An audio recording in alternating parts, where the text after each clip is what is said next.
Yes, put the ignition on to put the window up. No, unfortunately, it's the. Oh, it's the. Right. Okay. God, it's been some years since I've had to do that. Yeah, I know. A manual window. I almost didn't recognise what it was. Yeah. It's strange, just going for the lock and everything. Yeah.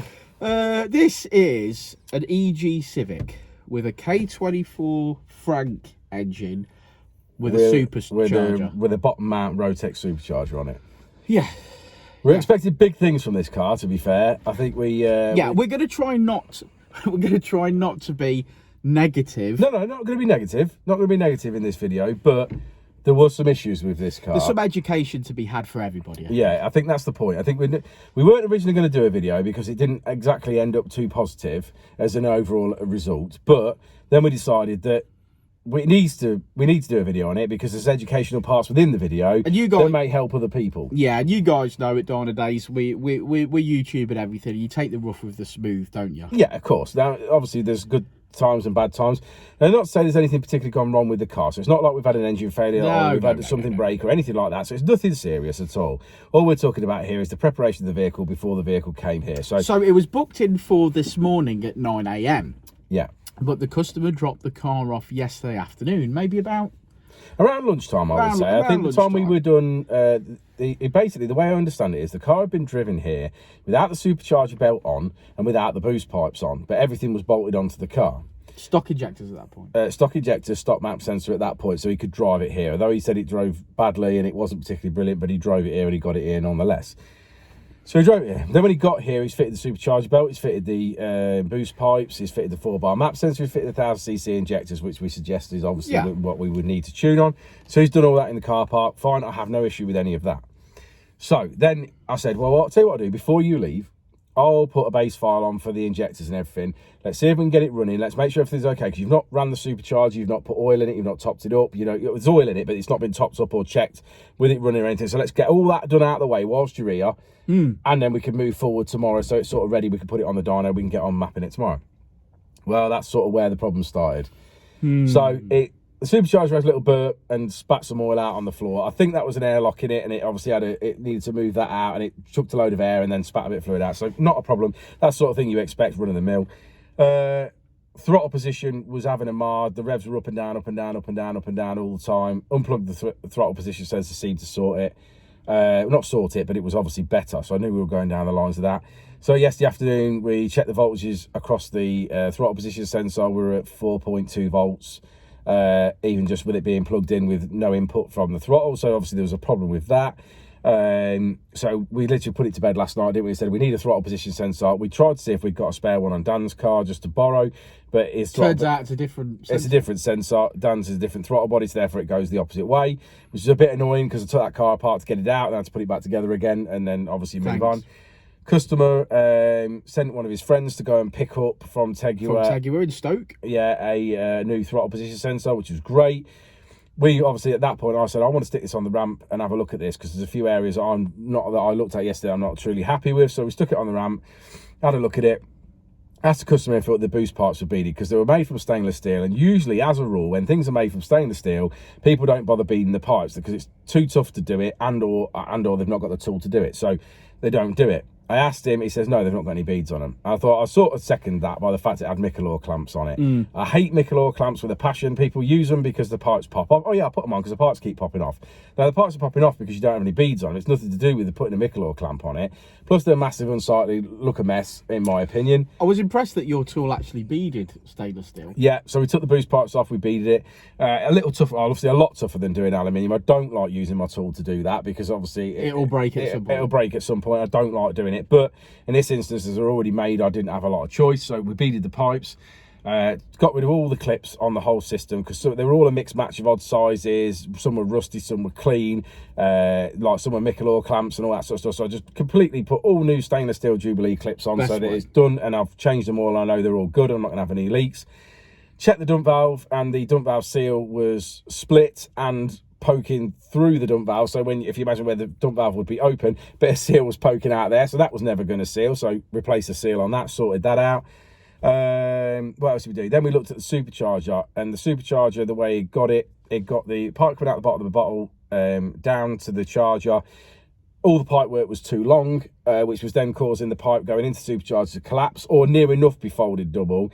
Obviously, by the time it had got hot, it would have folded easier because the rubber would have complied a bit more, and it would have obviously starved supercharger also. Sorted that out. Because the oil cooler was on its side as opposed to horizontal, it was vertical. Yeah, the oil cooler was vertical as well, and the way that it got it, it was going out the supercharger to the top port, and then out the bottom of the oil cooler, then going back to the bottle, which is the wrong way, because you want to put the feed coming out of the supercharger going into the bottom, so it fills it up, pushes the air out, and then obviously the air recirculates back to the bottle, and then do it. So that hence the reason we had that airlock that we couldn't clear yesterday.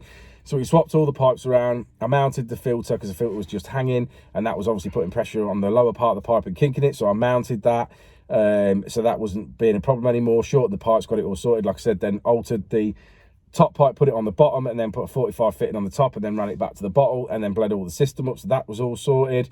Fitted the throttle potential sensor, calibrated it, and then there we are. We were at the point then of ready to start mapping it, which, to be fair, is where we should have been at 9 o'clock this morning, but we had a couple of hours on it yesterday. So anyway, we made it to the dyno. We did at 1 p.m. Continue. About 1 p.m. we made it to the dyno. Started tuning. To be fair, at this point, I hadn't looked at the exhaust. I'd looked at the manifold, to be fair, but I hadn't looked at the exhaust. Started tuning, and the customer thought it was 70 mil. The customer thought it was 2 3/4 for some reason. I don't know why, but it wasn't. It's 2 1/4. Which obviously, bearing in mind that if you say a normal supercharged K20 would make around the 350 to 380 mark, you know, this the K24 Frank build, I expect this to make over 400 in my opinion, maybe towards 450. Now, obviously, it's not going to do that on a 2 1/4 inch exhaust. So again, a massive oversight. So we made the decision that we were obviously just going to finalise a base map so this vehicle could be driven home, basically, is what we decided we were going to do with the time that we had left. So what we've done is we limited the RPM to 6,000 RPM. We've swept through and done a base map up to that point. And that has seen us at 306 brake horsepower, the limiter at 6,000 RPM. We did have a little pull through later on. We know that it was not going to be any good, so we obviously didn't hold in on it, but we went up to sort of 7,500, so we did creep it in a little bit more, and basically you could see peak power. Yeah, we reached peak power at 7,000, and then we lost power really rapidly, really fast, in a sense of we're talking about back pressure, and basically like the exhaust isn't getting it out, and the engine and the supercharger is still ramming it in. A significant loss over 7,000. The exhaust just is nowhere near big enough. It needs to be, in my opinion, 2-inch primaries on the manifold, a good 3-inch collector on the manifold with a 3-inch exhaust to be getting the numbers that this car is going to be making, I think, at the end. Yeah, so we've done our absolute best with this car today. We have rectified a lot of issues. Honestly, this guy and Jensen have worked bloody hard on this car since yesterday afternoon till right now. Worked so hard rectifying things. Yeah, so like we say, we've rectified everything as far as I can see that's wrong with it, apart from the exhaust, which we're not going to do because we haven't got those parts started. We haven't got the time to fix it anyway. So we've drew a line at that, but we've got the customer on a base map so that he can basically put the bumper on it and drive this vehicle home. And then if he wants to put some miles on it, he can. I'd probably suggest really getting the exhaust on it at that point and getting it. The clutch is a bit snappy, isn't it? Yeah, it's not too bad though, in my opinion. But I've literally, stress again, I've only done the base map to get him home. Yeah. You know what I mean? It's not to go ragging it around or whatever. It's to get him home, so he's not got to have it recovered. This car has got some potential, hasn't it, with the correct exhaust system on it? Oh, I think this car's going to make. It's going to make north of 400 for sure. Yeah. If I had to guess, I'm going to say between 4 and 450. I think it's going to make. Which would be epic. Which will be fast. It's a beautiful car. Apparently, I'm told it was a very clean car before the decal package went on it. So, but it is, yeah, it's a beautiful car. I'm very proud to have it here, and also I'm looking forward to seeing it in completed form as well, because I think it's going to be a showstopper. It's going to be a good car. Right, should we have a look at the graph? Let's go and have a look at the graph. Okay, so this was the end point for us. As you can see, it's capped off at 6,000 RPM, and she's made 306 brake horsepower, 283 at the wheels. So thanks for listening to us, guys, and hopefully some of that information that we've put across there is valuable for you.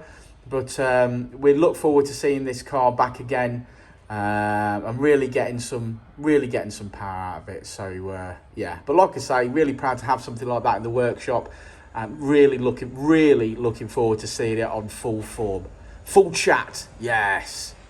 I said it before and I'll say it again. Life moves pretty fast.